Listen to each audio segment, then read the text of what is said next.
Salut et bienvenue dans un nouvel épisode de mon podcast Pourquoi pas. Aujourd'hui, c'est un épisode qui va parler du One Life ou pas One Life. Le titre me fait rire parce que c'est un peu drôle, mais en réalité, on va parler un petit peu des personnes qui sont en mode « vas-y, on n'a qu'une vie » et des autres qui sont plus en mode « non, je vais réfléchir, ça peut avoir des conséquences ». Et voilà, je voulais faire un épisode là-dessus parce que moi, je suis un peu divisée entre ces deux personnes.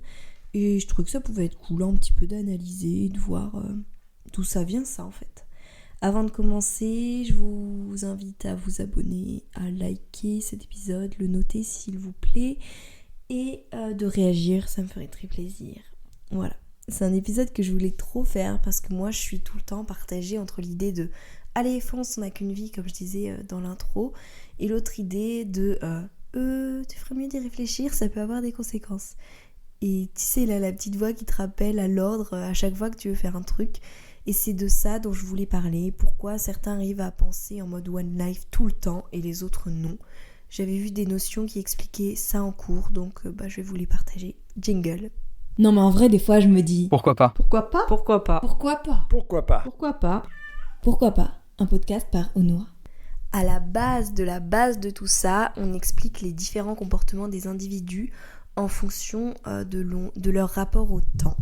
Ce rapport au temps s'explique grâce à leur horloge interne, mais je ferai un épisode focalisé là-dessus le mois prochain, enfin dans 2 mois, parce que c'est un thème vraiment trop intéressant.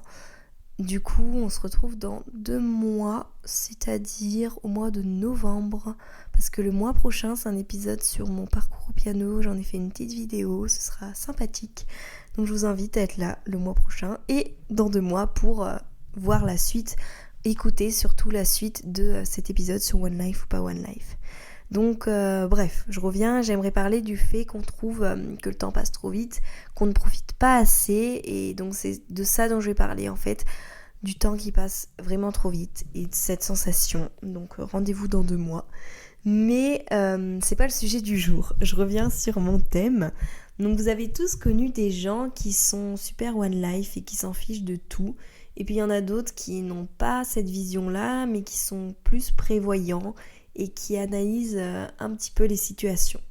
Perso, j'ai du mal à être One Life parce que je pense trop aux conséquences des trucs. J'analyse beaucoup trop les situations pour savoir si mon action va faire souffrir quelqu'un, va avoir des répercussions sur moi ou sur quelqu'un d'autre. Et du coup, ça me freine énormément. Mais ça dépend aussi des situations. Il y a des fois où je vais pas réfléchir et je me lance en fait. Mais elles se font un petit peu plus rares. Je fais beaucoup de mais. Désolée si je dis beaucoup ce mot. Je rentre un peu dans les termes pour expliquer tout ça, mais je vous avais dit que ça dépendait de la perception du temps de chacun. C'est Zimbardo. Donc vous vous souvenez, on en avait un petit peu parlé. Non mais non, je suis bête. En fait, c'est que je viens d'écrire le podcast sur le passage du temps qui passe trop vite. Enfin, je parle plus français. Le temps qui passe trop vite. Et du coup, je fais allusion à Zimbardo. Et là, du coup, c'est comme si je vous avais déjà parlé de Zimbardo dans un autre podcast, alors que vous devez être en mode « Mais c'est qui Zimbardo ? De qui tu nous parles, Héloïse ?» Du coup, désolée, Zimbardo, c'est un sociologue, psychologue, je crois, qui explique le lien entre le rapport au temps et les personnalités. Et je trouvais ça super intéressant de vous en parler, parce que c'est cool de connaître ça, en fait. Il définit 6 types de personnalités. Donc, d'abord le passé. Il y a le sentiment du passage du temps sur le passé, donc l'enfance, la nostalgie qui est vraiment ressentie. Et ces personnes-là qui se concentrent énormément sur le passé ont un faible niveau d'anxiété et de tristesse. Bien sûr, c'est selon Zimbardo. On est d'accord, on n'est pas d'accord. C'est juste lui comment il l'a interprété. Moi, j'aurais plus tendance à dire qu'en tant que nostalgique, comme je l'ai dit, mais non, encore une fois, c'est dans mon prochain podcast, mais nostalgique, moi, la nostalgie me met mal, en fait. Et des fois, j'ai une nostalgie qui me rend heureuse, mais la plupart du temps, c'est une nostalgie qui me rend très triste. Et donc, moi, quand on me dit faible niveau de tristesse et d'anxiété, j'ai envie de dire, pas chez moi, mais bon, bref. Donc voilà. Il y a les personnes qui sont centrées sur le passé, mais plus du côté souvenir négatif. Donc là, une hausse anxiété et une hausse de la dépression.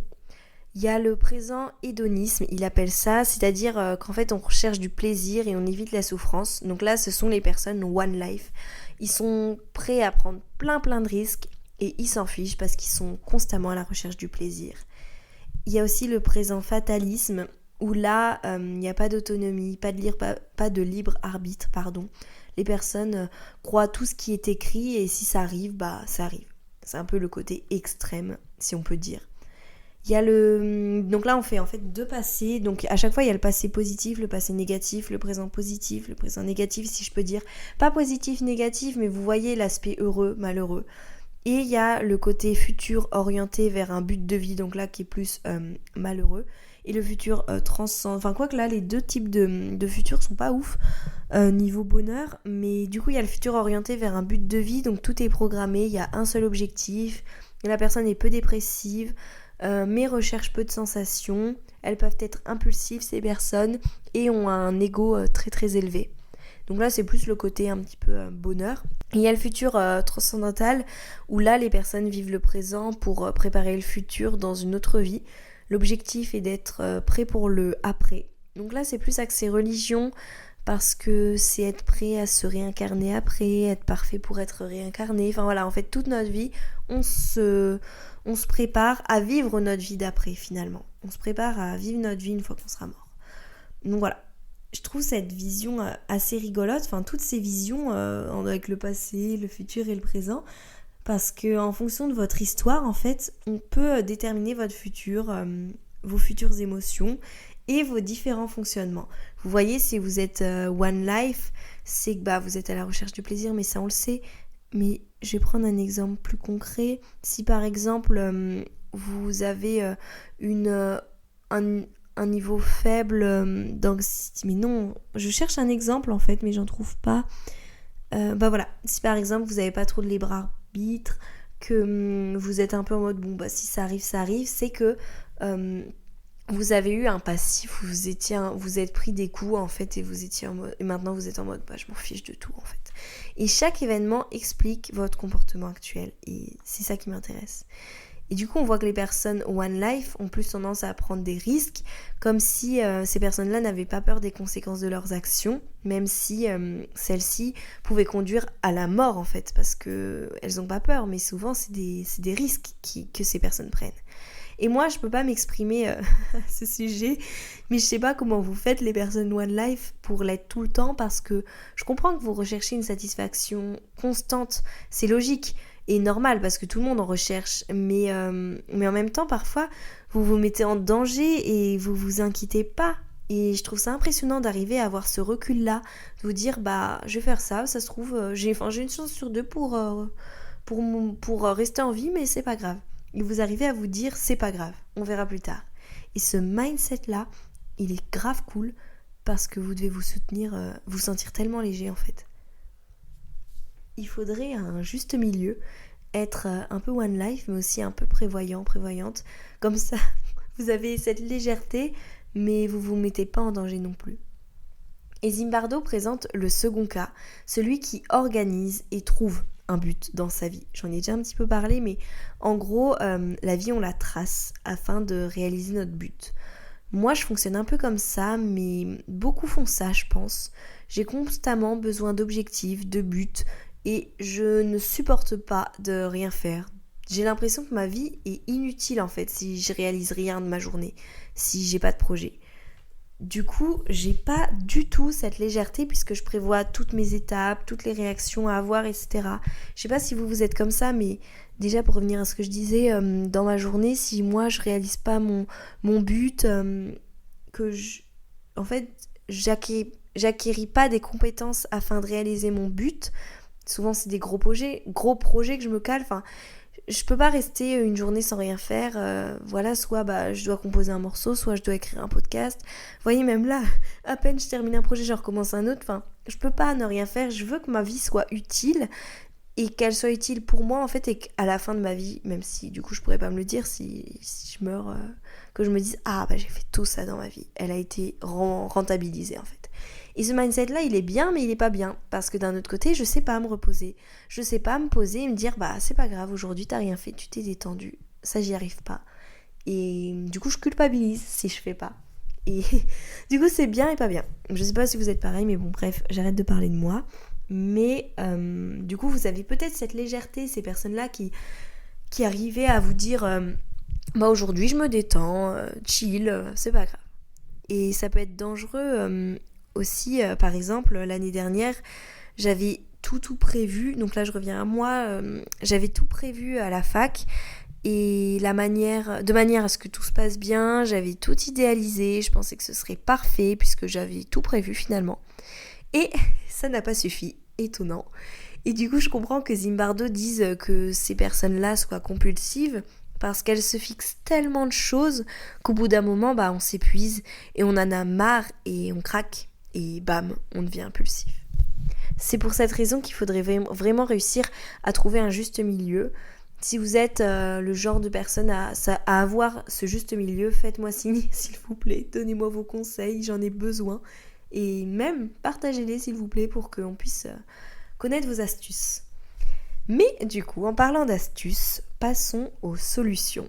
Si vous avez tendance à être One Life et que vous voulez un peu plus vous organiser, faites-le petit bout par petit bout. Commencez à visualiser les potentielles conséquences de vos actions, qu'elles soient positives ou négatives. Pensez aux réactions des autres aussi, même s'il est primordial de vivre pour vous. Toutes ces petites choses-là sont importantes parce que des fois on fait du mal sans faire exprès aux autres et il faut réfléchir aussi un petit peu. Et si vous avez plus tendance à tout organiser et pas être assez One Life, essayez d'arrêter certains jours de prévoir des choses, laissez l'imprévu arriver. Forcez-vous à ne pas imaginer la réaction de telle personne, laissez-vous réagir sur le moment présent sans trop réfléchir au reste en fait. Et surtout, écoutez-vous, encore une fois, s'il vous plaît. Voilà, c'est pas un épisode très très long, mais je trouvais ça sympa d'en parler, de partager des petites notions, etc. J'espère que ça vous a été utile et si ce n'est pas le cas, je vous ai tenu compagnie pendant une quinzaine de minutes, c'est déjà sympathique. N'oubliez pas de noter cet épisode s'il vous a plu, de vous abonner et venir échanger avec moi à propos de ce sujet. J'ai vraiment envie de savoir comment vous comportez, si vous êtes du côté One Life ou du côté pas One Life. Si vous avez des thèmes que vous aimeriez que j'aborde aussi, n'hésitez vraiment pas à m'en faire part. Et je vous annonce une mauvaise nouvelle, désolée. Les épisodes seront maintenant tous les mois, le premier jeudi du mois, parce qu'avec les cours, j'aurai vraiment plus beaucoup de temps. Donc voilà, je trouve que c'est mieux de faire ça. Comme ça, j'arrête pas, je continue d'en faire, mais moins longtemps. Enfin, moins dans le mois. Un par mois, c'est déjà cool. Estimez-vous heureux, ok? Non, je rigole. J'aime faire les podcasts, mais d'un autre côté, ça me demande tellement de temps que voilà. Mais bon, bref, j'en parlerai dans d'autres épisodes. Du coup, j'espère que celui-ci vous a plu. Encore une fois, n'hésitez pas à le noter, à le partager, à venir m'en parler. Et puis du coup, je vous dis à dans un mois. Bisous!